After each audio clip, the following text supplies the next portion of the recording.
Narito ako sa isang lugar na di ko maintindihan.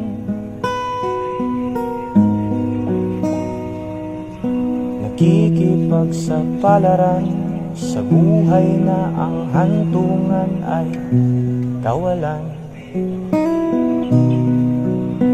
Denumero ang galaw ng tao, bawat gawin ay may presyo. O narito ako sa isang lugar na di ko maintindihan.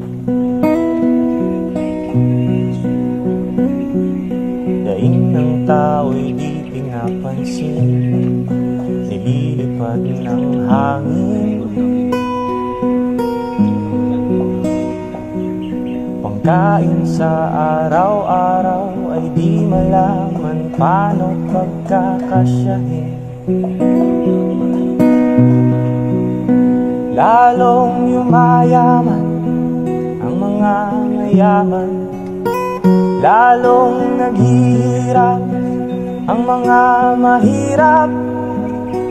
O narito ko sa isang lugar na di ko maintindihan.